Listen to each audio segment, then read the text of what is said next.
This is necessary considering the economic crisis our nation is currently experiencing. Large-scale celebrations often come with significant logistical, security, and infrastructure costs, which strain the national budget. By reducing the scale of the event, we wish to demonstrate a commitment to fiscal responsibility and the efficient use of our limited resources. Fiscal prudence has become imperative for navigating the severe economic crisis that has recently confronted our country. The state spent 15 million Ghana cedis on last year's celebration in Koforidua and spent 13.7 million cedis on the previous year's celebration in Ho in the Volta region. This year, we received estimates of at least 20 million Ghana cedis for holding the event at the Independence Square on the same scale as the previous years.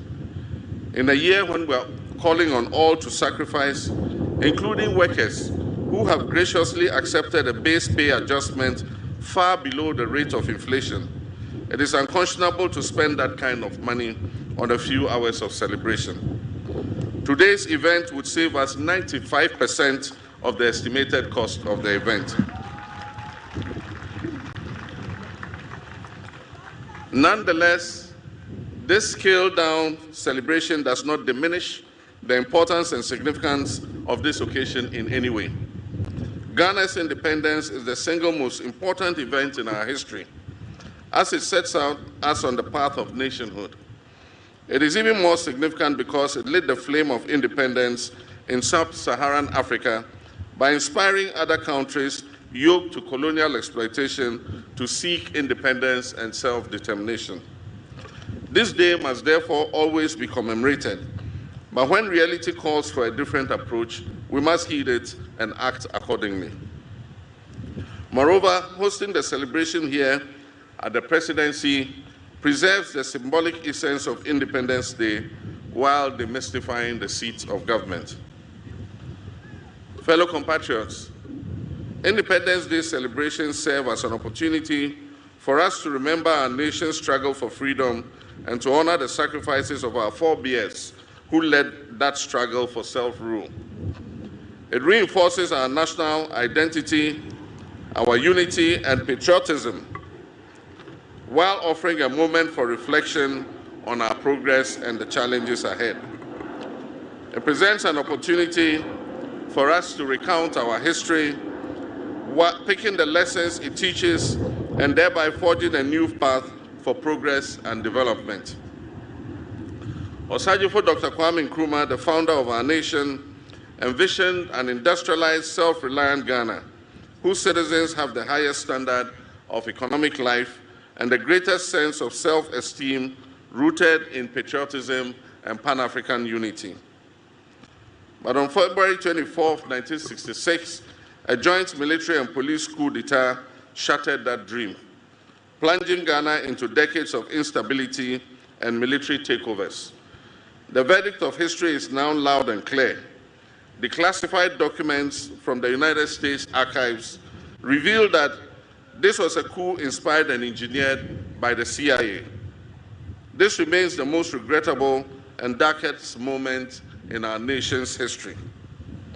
That moment sparked a series of historical events that have set us back and significantly delayed our attainment of the objectives of nationhood. We have had moments of triumph and moments of anguish.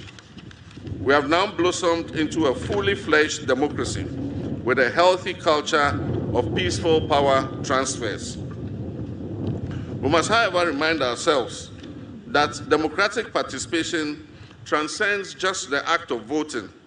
It is fundamentally about accountability and the security needed to demand it.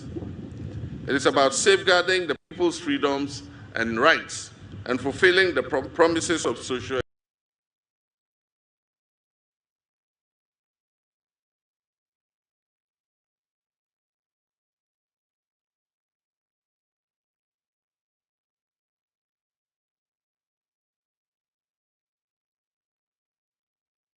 economic prosperity and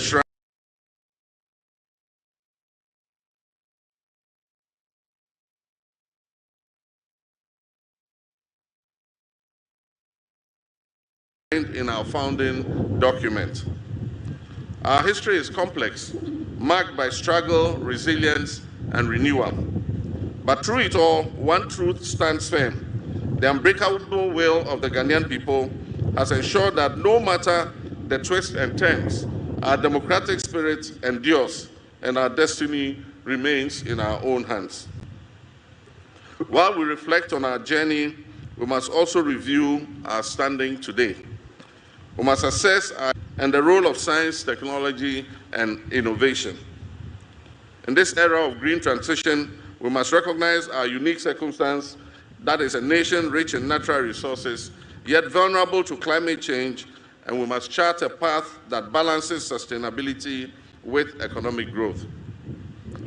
18 years ago, as we marked our Golden Jubilee, offshore gas and oil and gas discovery, it was a moment of great optimism, promising a new era of economic transformation and attracting significant investments into Ghana's petroleum sector. However, in recent years, poor choices have stunted our prospects and left us reeling from serious challenges. This stark reality, far from dampening our spirits, must spur us on to strive for rapid development.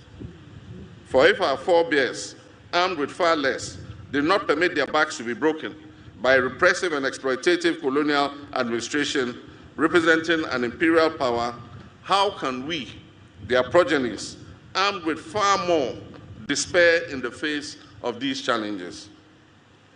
Rather than perpetually decrying our failures, every anniversary of our independence must present an opportunity for us to account for the legacy we're building for our next generation.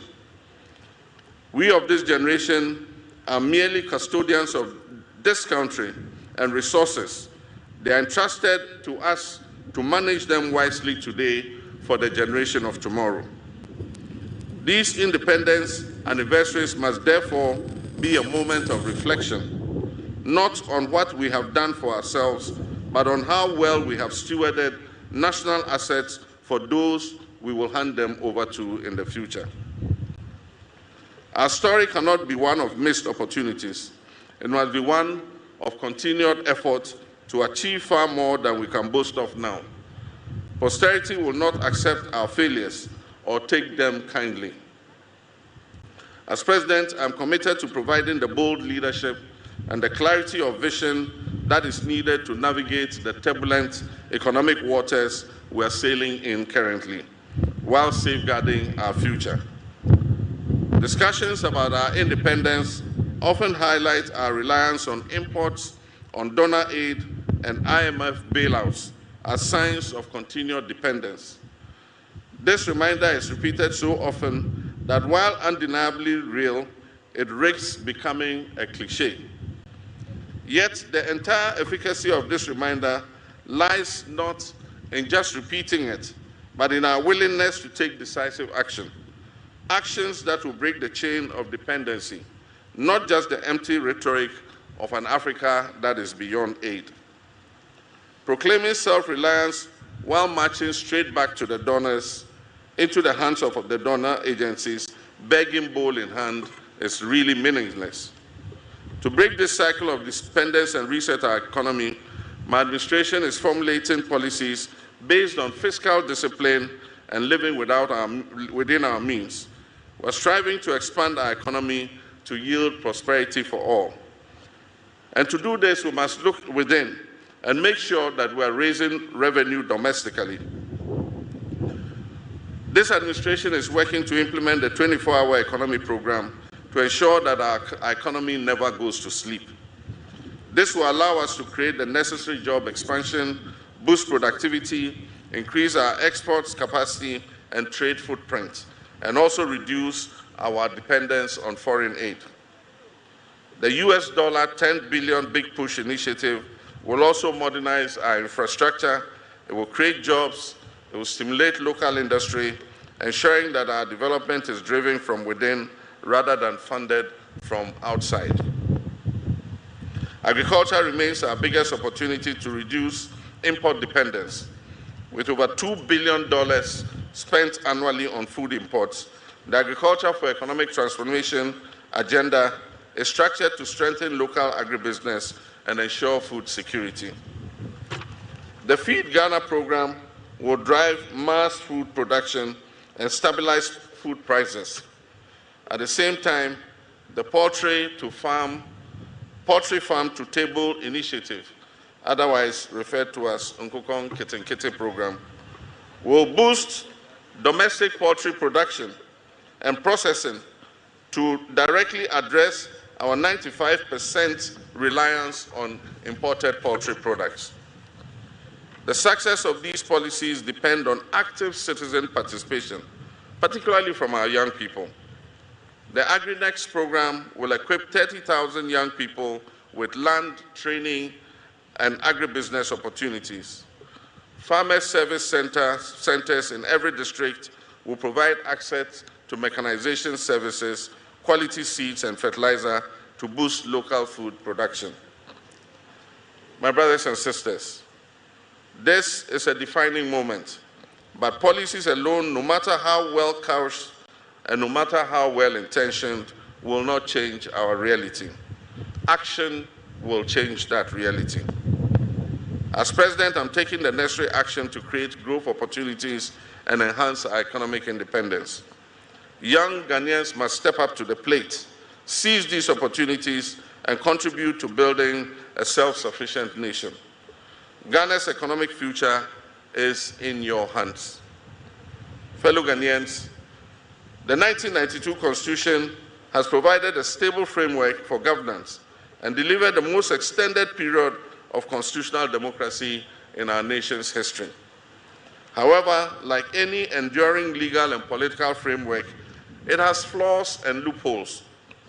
Recognizing the need for refinement, the late President John Evans Atta Mills initiated a constitutional review process in 2010, leading to the establishment of the Constitutional Review Commission.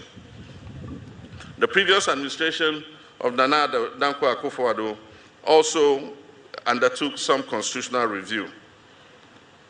Considering evolving national and global dynamics, I have constituted a new review committee to undertake a comprehensive and inclusive reassessment of our Constitution. This endeavor is essential as the strength of our democracy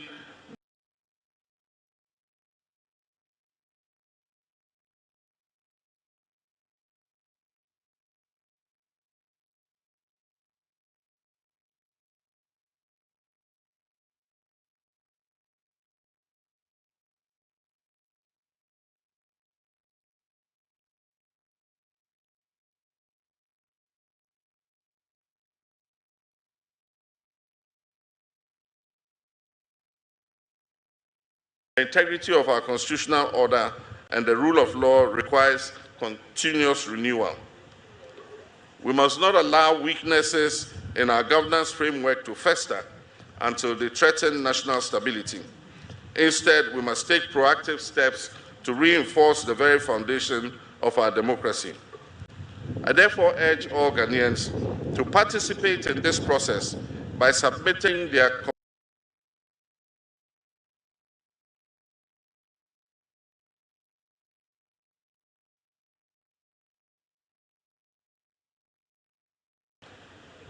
I do not speak as President, but as your son and brother, in whose hands you have entrusted a solemn duty. The people of Boku and other areas, it is time for lasting peace to prevail.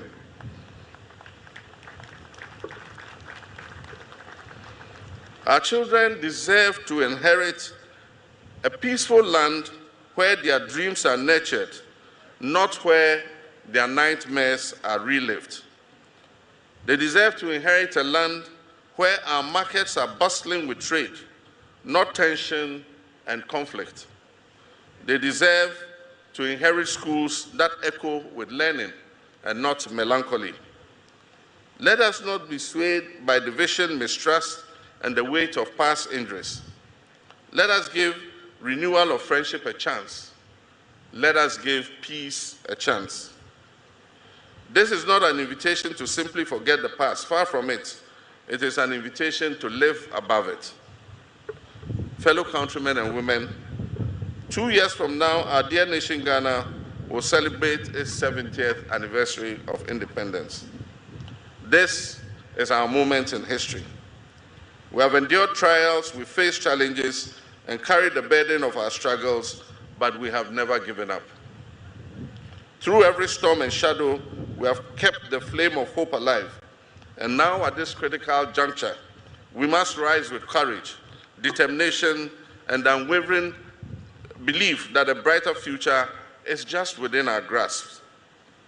Let us reflect on the great movements that have transformed the world, the movements that have liberated us from the bonds of colonialism, and the voices that shaped our path to democratic rule. Before these, people thought it was impossible. It is not impossible for us to create a better life for our people. It was ordinary people, workers, dreamers, farmers, students, the young and the old, who refused to accept the way things were. They marched, they spoke out, they struggled, and eventually they prevailed. From African liberation movements to the fight for civil rights, from the pursuit of democracy to the battle against poverty and inequality, one lesson stands clear. When people unite with a common purpose, nothing can stand in their way. As I said before Parliament, we shall live the dreams of our forebears in our lifetime. This is not just a promise, it is a call to action. Let this be our mission, to rise above fear, to silence the voices of doubt, and to harness the strength within us to create a future that is fair, that is prosperous, and that is inclusive. Let us move forward together side by side, knowing that every sacrifice we make today will prepare the way for generations yet to come. I thank you very much, my fellow countrymen and women, and I wish you all a happy Independence Day. Your Excellencies, distinguished guests, ladies and gentlemen, that was the 68th Independence Anniversary Address by the President and Commander-in-Chief of the Ghana Armed Forces. Shall we please give him a round of applause?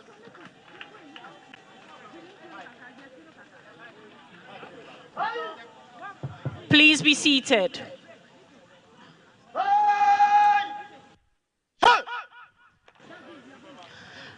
Distinguished guests, ladies and gentlemen, the parade commander will now invite the Forces Sergeant Major, Chief Warrant Officer Ado Daniel, to lead the contingent to give 3 hearty cheers to the President of the Republic of Ghana and Commander-in-Chief of the Ghana Armed Forces. Forces Sergeant Major, to the front. Let's go!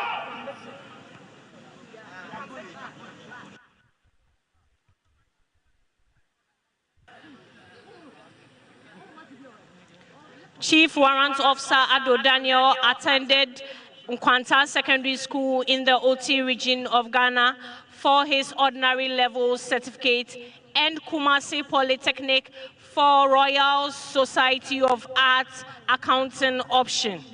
He holds a higher national diploma in accounting from the same institution.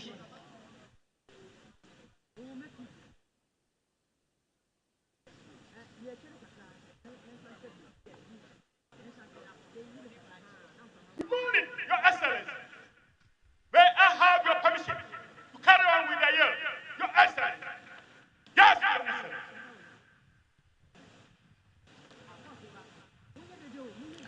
Chief Warrant Officer Ado Daniel was awarded with the Long Service and Good Conduct Medal when he attained 15 years in the service with unblemished record.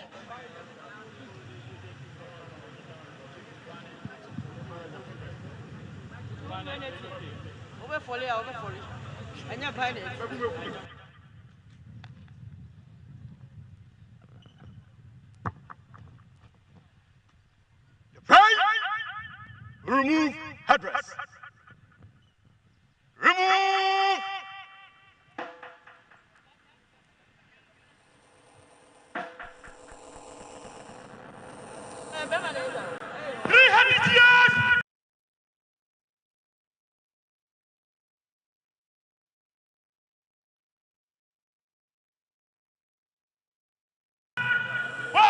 Review officer, the president, and the commander-in-chief of the Ghana Armed Forces, His Excellency, President John Dramani Mahama. Yay!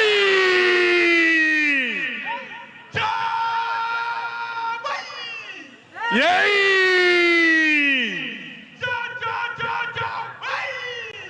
Yay! Hey! Yay!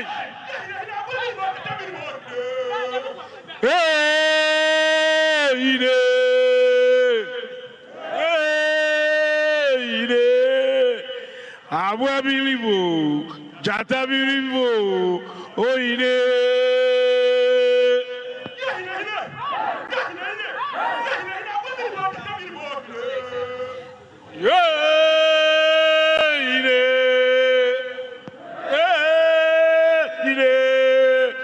Abwabilibo, Jatabilibo, Oine.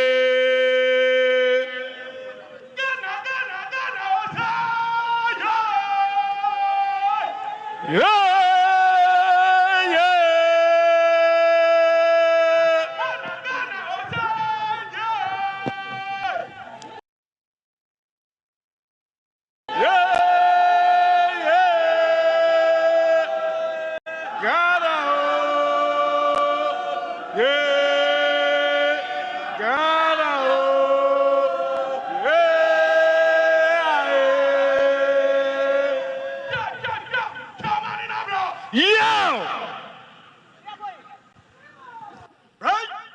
Replace address. Replace!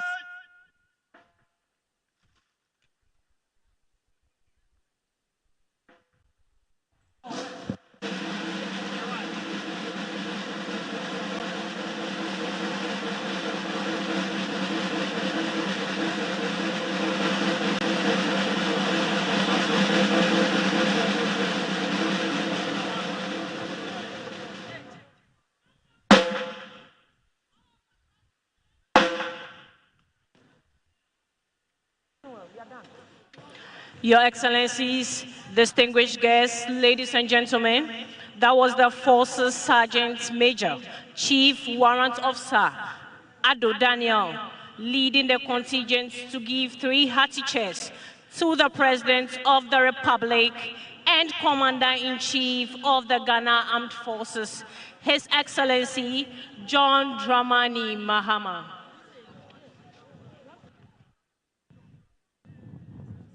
Your Excellencies, Your Honor, may I have your permission to follow, Your Excellency? Yes, Your Excellency.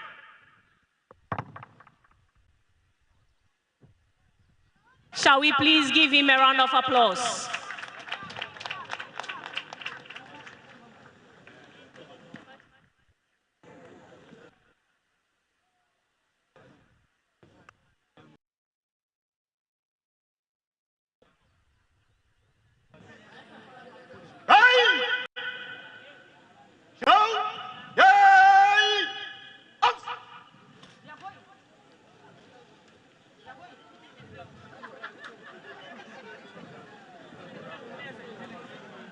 Your Excellencies, distinguished guests, ladies and gentlemen, the parade commander will now ask permission to march off the colors.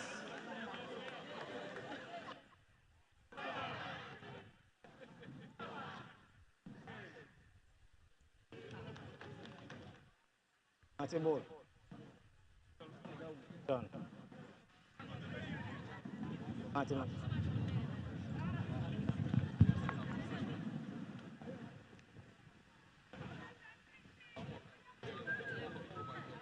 Your Excellency, pray march off the colors and the remainder of the parade. Your Excellency.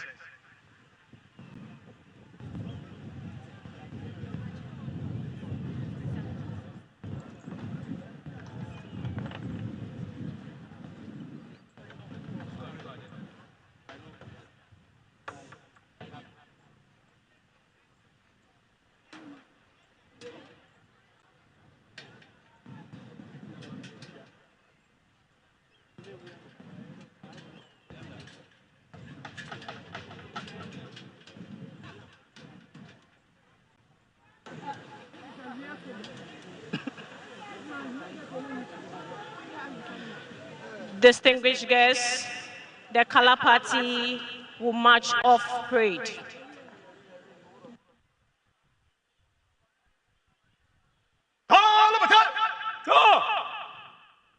March off the colors. Hey! Present! Up!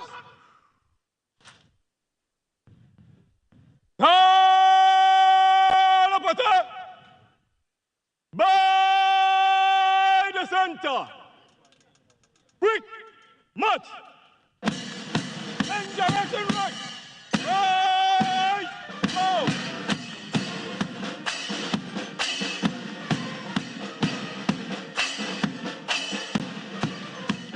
One. Kalapata. Right. There.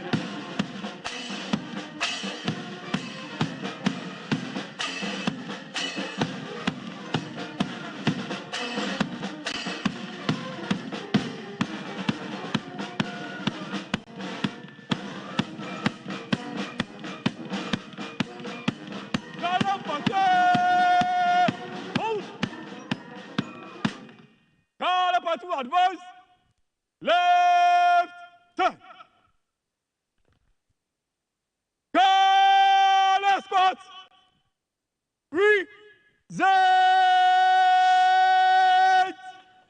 Oops. Shall we please rise for the national salute? All personnel in uniform are to pay the appropriate compliments. Go! Yay! Up!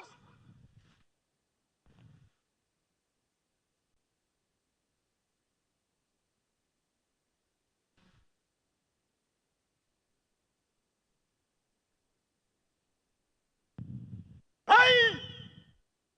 National salute! Present! Up!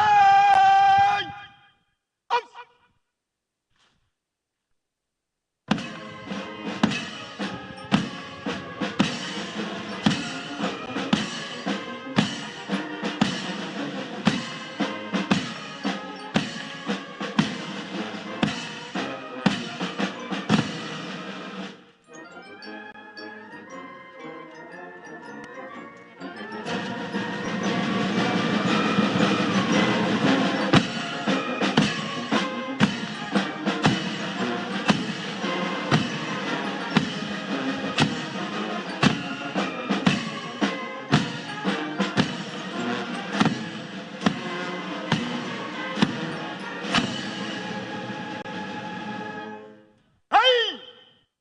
Go! Yay! Up! Ah! Yay! Up! Down! Down! Ice! Please be seated. I humbly request that we remain seated as our dignitaries take leave of us. The President will shake hands with the chiefs and other dignitaries before he leaves.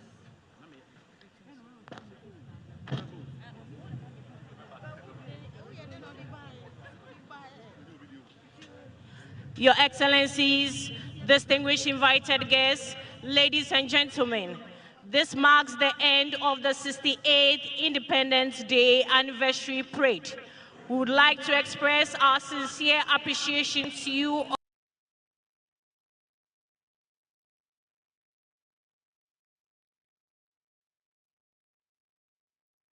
all for your attendance and participation. I am Squadron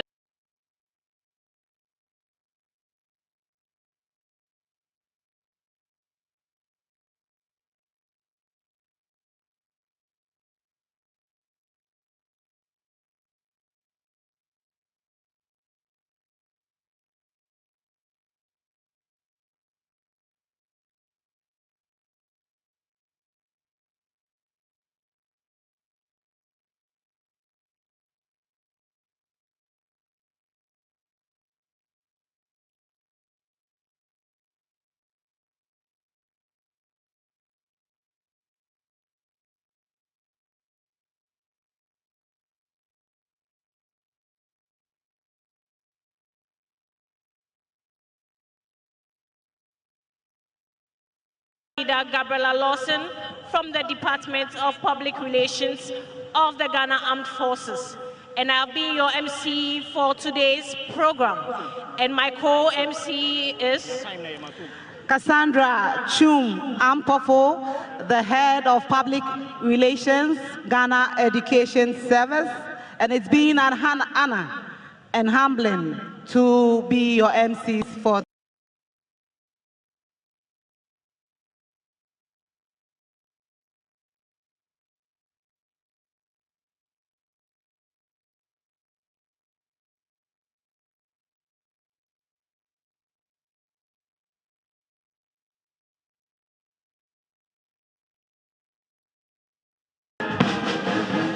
Up.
Thank you.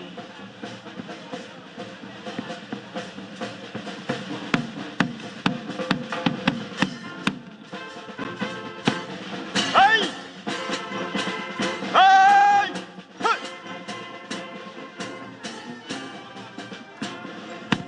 Distinguished guests, please let's be seated. The President will depart soon.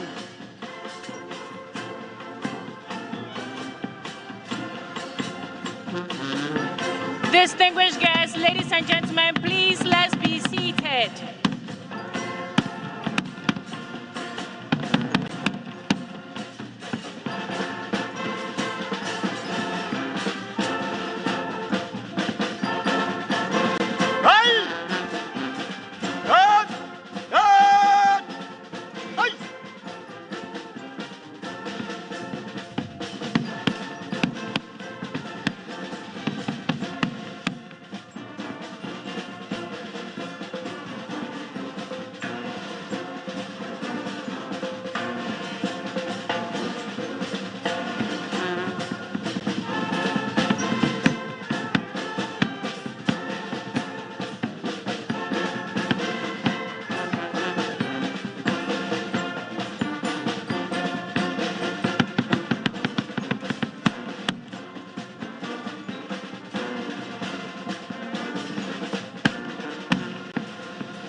Where to go with everybody goes scatter from the place.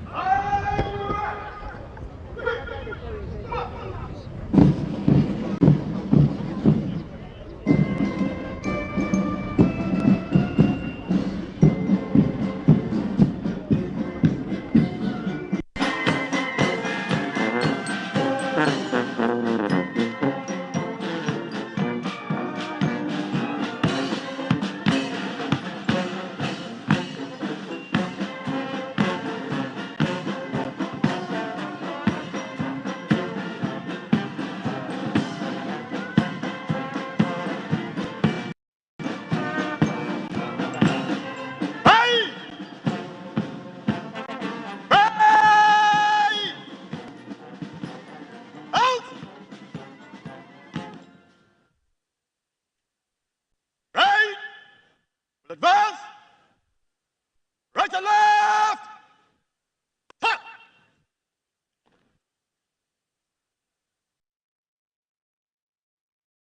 Hey! Ah! Hey! Up!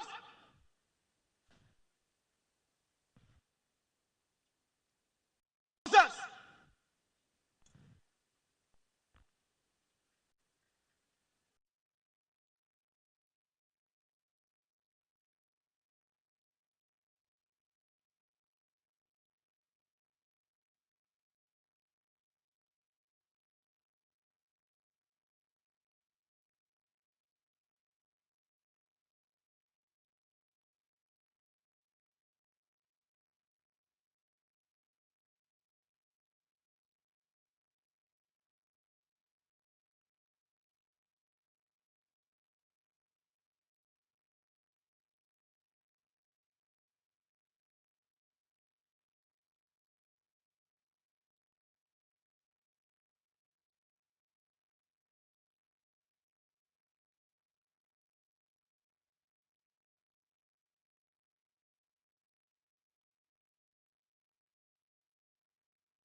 all in the Greater Accra region. We saw brief display from the Ghana Armed Forces, and then the whole event wraps up beautifully. Our special guest of honor was the former president of Tanzania, Jakaya Kikwete, who joined us here at the Jubilee House. Quickly, we'll speak to some of the personalities who graced this occasion. Let's quickly speak to the Deputy Minister for Education, Honorable Clement Apak. He's been here listening in on the President's speech. Good afternoon to you, Honorable. And so the theme for this occasion is reflect, review, and reset. And certainly we'll be talking about resetting the Ghanaian education system, which you are very much involved in. What should we be expecting?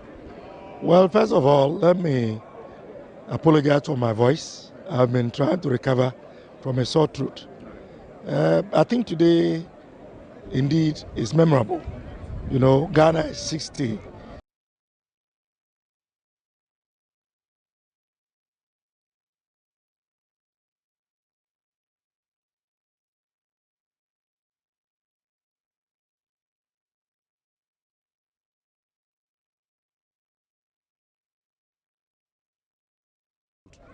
If Ghana were to be a person, Ghana would have retired. But if you look at where we are as a nation, there is no gainsaying, as the president rightly captured in his short but impactful speech, that it is time for us to reflect, review, and reset. And this is not only confined to one facet of the Ghanaian project or endeavor. So we speak about the economy, we speak about protecting our forests and water bodies, we speak about trade, we speak about agriculture. As part of the reflection,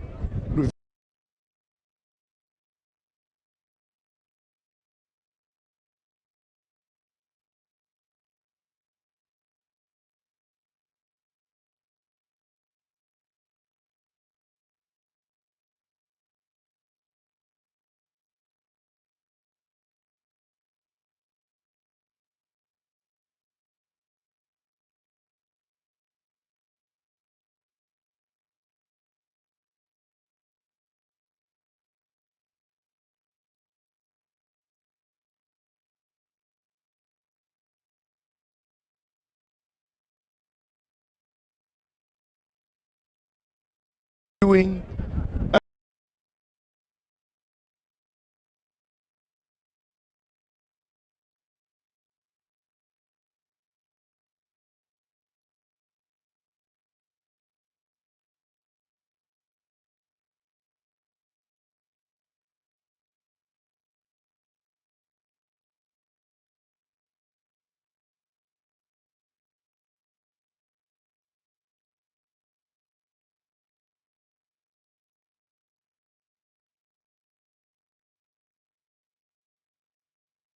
this is not to say that he's not moving on to implement some of his key manifesto promises.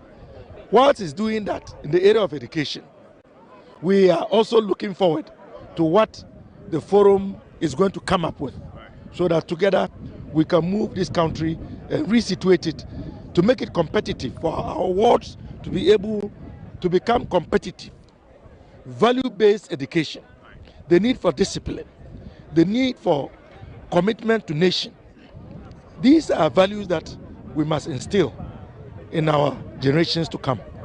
Thank you very much. Honorable Clement Apak is the Deputy Minister for Education. And so, as we heard in the final announcements, it's a holiday for basic school pupils and not for the whole country. I just wanted to make that correction. Quickly, we'll speak to the Minister for Trade and Agribusiness, Honorable Elizabeth Ofosue-Jare. She's also been here. Good afternoon to you, ma'am, and welcome to GTV. Thank you. So certainly we heard His Excellency talk about the 24-hour economy, which is one of your flagship projects. When are we expected to see some, initial works on that? Initial works have started already. In the G120 inauguration, we were allowed to start preparation towards the 24-hour economy. The draft policy is ready. we've engaged the private sector. On my part, I've engaged the private sector. The dialogue was very instructive on the way forward. And I think that the private sector is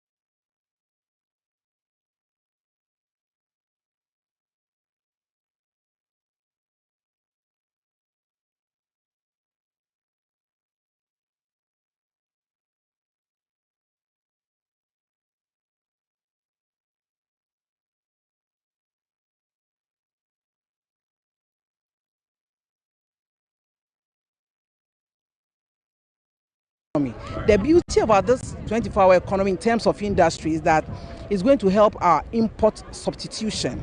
Most of the things that these industries are going to manufacture are things that we are importing already. And then if they're able to do more, our exports will do well. We are interested in more export, less import, so that our city will be strong. And I'm looking forward to the interesting times ahead of us. Yesterday on the floor of Parliament, the former Minister for Information was saying that it looks like there's no clarity on what exactly the 24-hour economy is. I think we've said this time without number. We'll continue to explain to those who have decided not to understand. I'm sure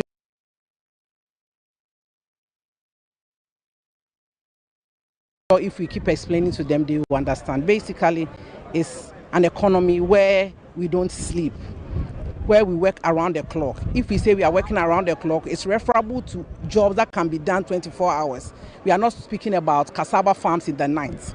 We are talking about cassava factories in the night. We are talking about one job, 3 people. We are talking about an economy that employs more people, an economy that has nightlife, where we have security, we have safety, and business is booming. So I think that we have explained this time without number, and I don't even see any difficulty about this 24-hour economy. And all we are saying is that we are going to encourage industry to do 3 shifts. We are going to support them to do 3 shifts, and then all of us will be better for it. Right. Finally, before I let you go, you and I were at the Economic Forum a couple of days ago, and so some are saying that 68 years after independence, we're still not finding our feet when it comes to the way forward on our economic agenda and plan. Should we be worried? Should we commend ourselves? Have we done well enough? 68 years? Well, the reason for the National Economic Dialogue, we can do better. We can do way better. And the only way we can do better is when we do it together. Breakout session. I wanted to see and feel what the private sector feels. And so even as I sat through and I saw the enthusiasm and the kind of ideas they brought to bear, some of the ideas are what we have on the table. But I must admit that they also brought new dimensions to what we already know. And I think that this is good on our way forward. When we all agree to do things together, is when we all feel responsible. When we plan together, we all feel responsible for the implementation. So I think that it is good. The National Economic Dialogue has been very insightful. We are going to do this together. No one person can build this country. And so I think the things that came up, like speaking to the governor of the Bank of Ghana and the Minister for Finance, so that the lock-up funds by the banks can be used for the agribusiness value chain, is wonderful. I'm going to follow this up with the Minister for Finance and the Governor of Bank of Ghana with the private sector to see how these funds can be made available, because one of industry's major problems is availability to good funding. And so I think the dialogue was good and we are going to implement it. That's the best part. All right. Thank you very much.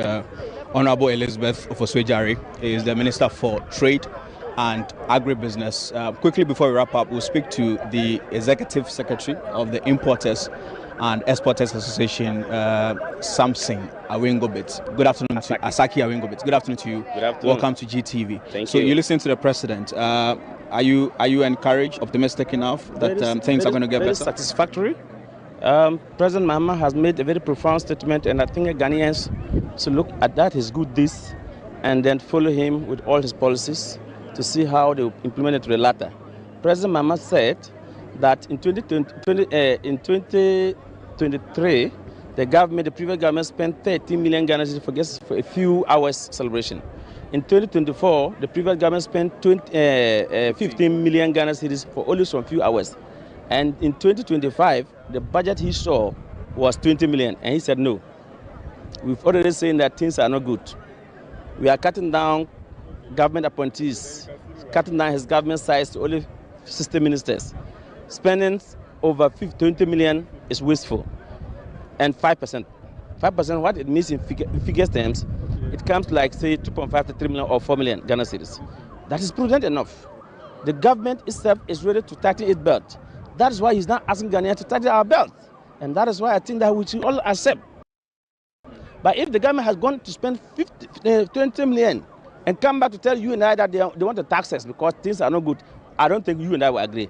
So I am happy. And I think that President Mahama said that he's doing it because he thinks those monies should be pushed to productivity areas, the Akoko Nkiti, where he made emphasis of we government of Ghana spending, spending $2 million to import, 2 billion, right, to import. Then spending 300 to 400 million Ghana cedis to import food. The 2 billion is frozen chicken. The 400 million is rice that we import to this country. And the government said that no, he thinks that we should push this money to this productivity area. That is the only area that can bring down stability. That is the only area that can bring down inflation. That is the only area that productivity, we can feed ourselves and have excess for surplus for export. And I think that I am very optimistic. I will go with the president with this prudent decision. I am very optimistic that they will take us far. All right. Thank you very much, Samson Asaki Awingobit. He is the Executive Secretary of the Importers and Exporters Association. So this is how we wrap up our coverage of the 68th Independence Parade. The President, His Excellency John Dramani Mahama, we are told will be moving to the Volta region to commensurate with victims of tidal waves along the coast of the Volta region who are counting their loss, some of them unable to have access to decent accommodation as we speak. So he's dashed to the Volta region to see for himself what the situation is. My name is Morris Ogbete. We'll hand over to you back in the studio. Let the discussions continue. All right, thank you very much, Morris. So that was Morris there, wrapping up at the Jubilee House, and that comes to an end of that particular production there at the Jubilee House. Handing over here to us here in our studios, and I'm here with Thelma, who will quickly also wrap up, but you don't have to go. We have another interesting conversation coming up, of course, talking about national issues and things concerning all of us, which is Mother Ghana. Yes, Thelma. We'll acknowledge our sponsor for our costumes for this production, Nana Ohui Royals. She's located at Teshi. You can reach her on telephone number 0244 369 663. Nana Ohui Royals, responsible for